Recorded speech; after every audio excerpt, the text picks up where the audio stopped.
بسم اللہ الرحمن الرحیم۔ السلام علیکم۔ پاکستان بار کونسل کے زیر اہتمام آل پارٹیز کانفرنس جو کل ہوئی ہے اور سوشل میڈیا پہ اس پریس کانفرنس کو جو میں نے سنا ہے اس حوالے سے میں بات کروں گا، اور اس کے بعد پاکستان کی آرمی اور آئی ایس آئی کے اوپر جو اس کانفرنس میں اٹیک کیا گیا ہے اس کے بعد اس کے اوپر بات ہوگی، اور اس کے علاوہ پورے پاکستان کے اعداد و شمار جو ہے وہ ٹیکس وصولیوں کے حوالے سے اس کے اوپر بات ہوگی۔ تو سب سے پہلے میں بات کروں گا آل پارٹی کانفرنس جو ہے وہ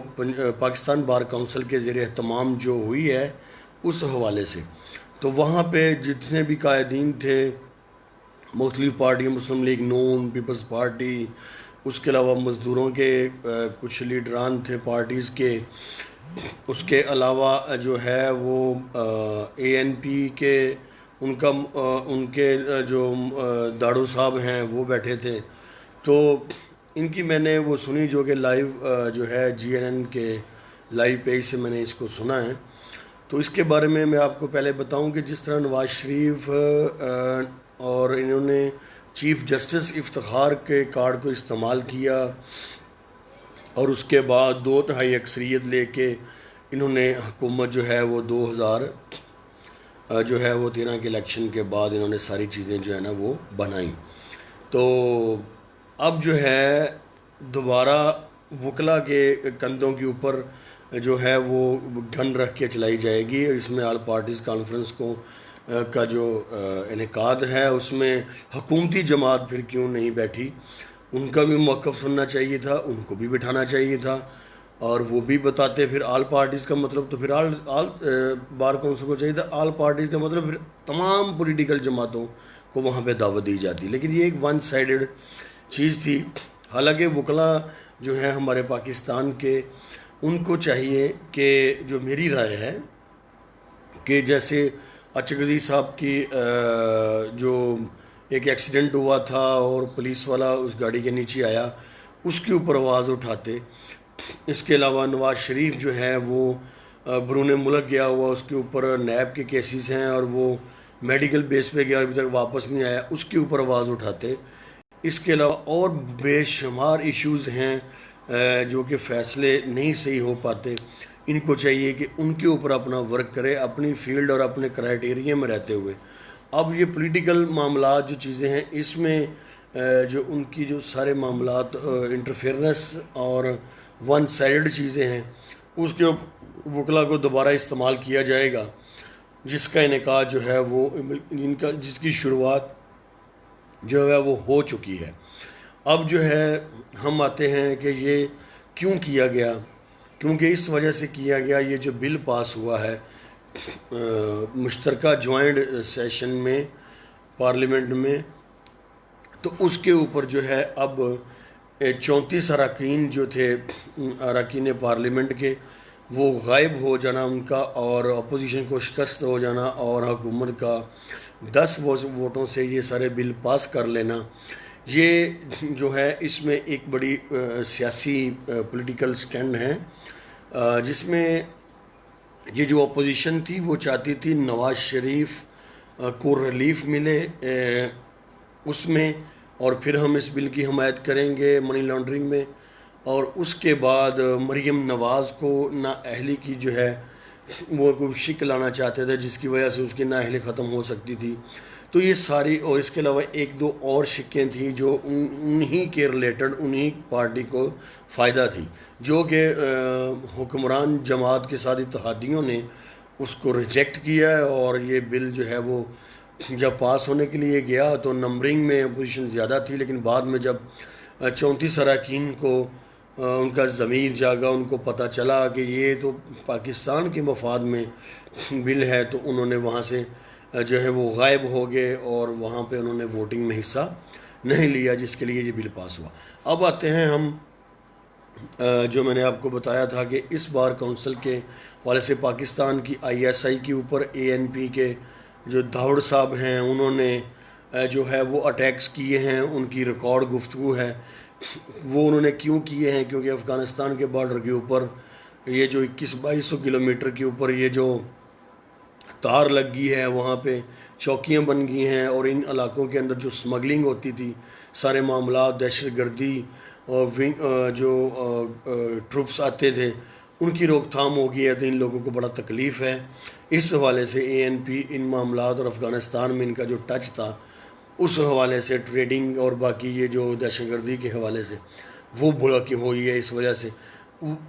قانون پاس ہو رہا ہے منی لانڈرنگ کے اوپر، قانون پاس ہو رہا ہے FATF کے معاملے کے اوپر، دہشت گردی کے اوپر، اور اٹیک ہو رہا ہے پاکستان آرمی ISI کے اوپر، اور سرعام اور کھلم کھلا یہ ساری باتیں ہو رہی ہیں۔ تو یہ وہ ساری چیزیں ہیں جس کے اوپر میں آپ سے بات کر رہا تھا کہ بار کونسل کے حوالے سے جو مجھے ایکسیس ہوا ہے اور جو میں نے سنی ہیں ساری چیزیں وہ میں نے آپ کو بتائیں۔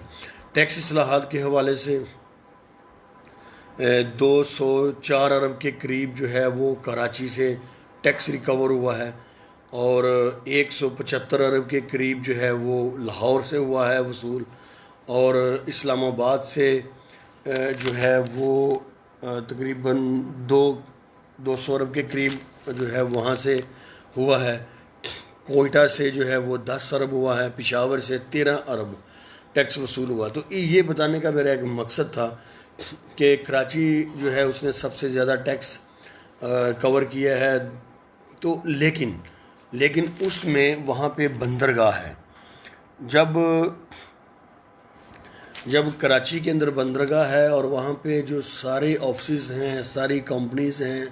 سارے ٹریڈنگ ہیں، وہاں کے ہیڈ آفس ہیں وہاں پہ ہیں پورے پاکستان میں، کیونکہ جہاں بندرگاہ لگتی ہے وہ شہر زیادہ ریونیو جنریٹ کرتا ہے۔ لیکن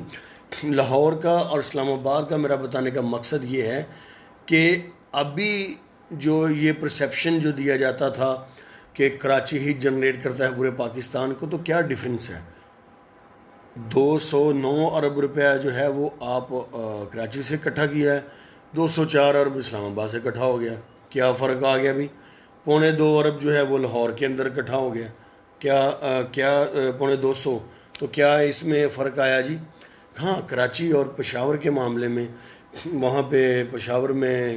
کوئٹہ میں 10 ارب اور پشاور میں 13 ارب اکٹھا ہوا ہے۔ تو یہ ساری چیزیں جو ہے ایسے میڈیا ہائپ کریٹ کرنا MKM کا اور باقی سیاسی جماعتوں کا کہ نہیں جی ہم تو ڈوب گئے، ہم جی مر گئے، اور 1100 ارب روپے کے قریب، 1200 ارب روپے کے قریب یہ جو وفاق کی طرف سے وہاں پہ جو ہے وہ فنڈ منظور کروانا، تو پھر اب کوئٹہ کے اندر بھی، بلوچستان کے اندر، پورے بلوچستان کے اندر بھی 200-250 ارب اسی 1000 ارب میں سے لگایا جاتا، اور اسی 1000 ارب میں سے جو وفاق کی طرف سے صرف کراچی کو منظور ہوا ہے، کوئی 200-300 ارب KPK میں، پشاور میں بھی لگایا جاتا۔ تو یہ ساری چیزیں ہیں جب جیسے پاکستان آرمی کے اوپر الزام لگا دیا جاتا ہے کہ لو جی سارا بجٹ تو 80% بجٹ تو یہ کھا جاتے ہیں، حالانکہ وہ جھوٹ ہے۔ جو بھی بجٹ ہے وہ ساری پاکستان کے اندر پارلیمنٹ کے اندر اس کو بتایا جاتا ہے، اس کے اوپر پوری ڈبیٹ بتائی جاتی ہے، اس کے اوپر جب پاس ہو جاتا ہے بل تو بجٹ تو اس کے اوپر تمام نیوز چینل بتاتے ہیں، دفاع کے لیے کتنا ہے، تعلیم کے لیے کتنا ہے، وہ انڈسٹری کے لیے کتنا ہے، زراعت کے لیے کتنا ہے، وہ ساری چیزیں بتائی جاتی ہیں۔ تو یہ ایک سارا پروپیگنڈا ہے، یہ ساری معاملات ہے۔ جب تک عوام کے سامنے یہ سارے حقائق نہ بتائے جائیں، عوام اپنا فیصلہ جو ہے وہ صحیح نہیں کر پائے گی۔ تو یہ ساری چیزیں تھیں جو میں نے آپ کو آج بتانی تھی۔ لاسٹ جو سیشن ہوا ہے Punjab bar council, Pakistan bar council میں، اور وہاں پہ ISI اور پاکستان آرمی کے اوپر اٹیک کیا گیا، حالانکہ اس بل کے ساتھ ان کا کوئی تعلق نہیں ہے، وہ تو بلکہ اس بل کی روشنی میں جو دہشت گردیوں کے ساتھ فیسیلیٹیٹر تھے، لاسٹ میں نے ویڈیو میں بتایا، اور ان کے ساتھ جو فنڈنگ میں تھے اور جو ملوث تھے، ان کے لیے ان کو تو بلکہ یوز کیا جائے گا کارروائی کے لیے، ان کا اس میں ساتھ کیا تعلق ہے؟ 34 اراکین جو این موقع پہ سائڈ پہ ہوئے ہیں، تو وہ تو پیپلز پارٹی اور مسلم لیگ نون کے تھے، جنہوں نے باقاعدہ طور پہ جو ہے اس چیز کو سمجھا کہ یہ پاکستان کی بقا کے لیے ہے، پاکستان کو گرے لسٹ نکالنے کے لیے ہے۔ تو اس میں پاکستان آرمی اور ISI کا کیا تعلق آ گیا بھائی؟ ایسے فضول ہے، کوئی ان کا کام پولیٹیکل بھی ہو تو وہ بھی آرمی کے اوپر، اور ویسے حرامزدگیاں ہو تو وہ بھی پاکستان آرمی کے اوپر۔ تو یہ ایک غلط جو چیزیں ہیں وہ، تو اس کے اوپر ISPR کو چاہیے کہ فوراً پریس کانفرنس کرے اور ISPR کی طرف سے، پاکستان آرمی کی طرف سے اس کا باقاعدہ جواب دینا چاہیے الیکٹرانک پرنٹ اور سوشل میڈیا کے اوپر، تاکہ عوام کے اندر یہ جو ایک نئی بدبو پھیلائی جا رہی ہے اس کو ختم کیا جائے، اور اصل حقائق آرمی کی طرف سے اور ISI کی طرف سے بھی سامنے آنے چاہیے، اس کا جواب دینا چاہیے۔ یہ میری طرف سے اپیل ہے۔ پاکستان زندہ باد، پاکستان آرمی زندہ باد، اور یہ تمام جو قوانین پاس ہوئے ہیں یہ تمام پولیٹیکل پارٹیوں اور تمام پاکستانیوں پہ لاگو ہونے ہیں، صرف ایک جماعت کے اوپر نہیں ہونے ہیں۔ پاکستان زندہ باد۔